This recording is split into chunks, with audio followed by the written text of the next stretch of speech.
আগামী ১৯ ফেব্রুয়ারি শুরু হচ্ছে চ্যাম্পিয়ন্স ট্রফি। তার আগে ১২ ফেব্রুয়ারির মধ্যে প্রতিটি দেশকে তাদের চূড়ান্ত দল ঘোষণা করতে হবে, অর্থাৎ বাকি আর ২ দিন। তবে এখনও জসপ্রীত বুমরার খেলা নিয়ে নিশ্চিত হতে পারছে না ভারত। তারকা এই পেসার এখনও পুরোপুরি ফিট নন। তাকে কি পাওয়া যাবে চ্যাম্পিয়ন্স ট্রফিতে? এমন প্রশ্নই ঘুরপাক খাচ্ছে।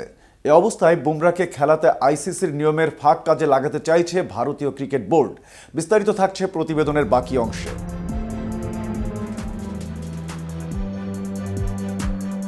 ভারতীয় ক্রিকেট বোর্ডের চিকিৎসকদের পরামর্শে দেশটির ন্যাশনাল ক্রিকেট একাডেমিতে রিহ্যাব শুরু করে দিয়েছে বুমরা।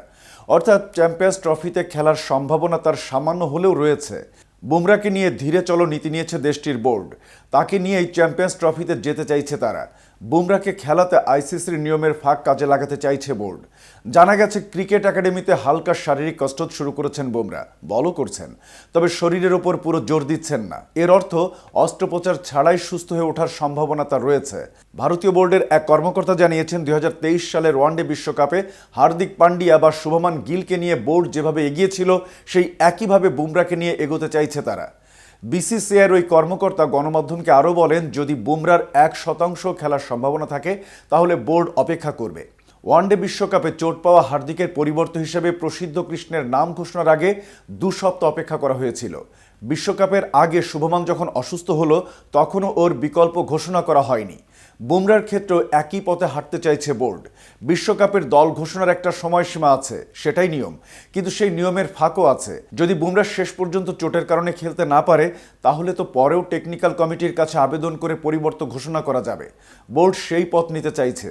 চূড়ান্ত দল ঘোষণার সময়সীমার পর একমাত্র চোটের কারণে কোনো ক্রিকেটার বাদ পড়লে পরিবর্তন নেওয়া যাবে। ভারত এই সুযোগটাই নিতে চাইছে, কারণ প্রতিযোগিতা শুরু হতে এখনও ৯ দিন বাকি। তার মধ্যে বুমরাকে সুস্থ করে তোলার চেষ্টা হবে। যদি প্রতিযোগিতার পরের দিকের ম্যাচগুলোতে তাকে পাওয়া যায় তাহলেও ভারতের সুবিধা। সেই কথা মাথায় রেখেই এগোচ্ছে দেশটির বোর্ড। এদিকে ২০ ফেব্রুয়ারি দুবাইতে নিজেদের প্রথম ম্যাচে ভারতের বিপক্ষে মাঠে নামবে বাংলাদেশ। সেদিন টাইগারদের প্রতিপক্ষ শক্তিশালী ভারত। তবে ভারত শক্ত প্রতিপক্ষ হলেও তাদের হারানো সম্ভব বলে মনে করেন সাবেক অধিনায়ক হাবিবুল বাশার সুমন। রোববার এক অনুষ্ঠানে যোগ দিয়ে চ্যাম্পিয়ন্স ট্রফিতে বাংলাদেশের সম্ভাবনা প্রসঙ্গে বাশার বলেন, আমার মনে হয় তারা যখন বাংলাদেশের সাথে খেলে তারা একটু বাড়তি চাপে থাকে। দল যদি হিসেব করেন তাহলে ভারত দলকে শক্ত মানতে হবে। তারা এগিয়ে আছে, তাদের অনেক চ্যাম্পিয়ন খেলোয়াড়, ম্যাচ উইনিং খেলোয়াড় আছে।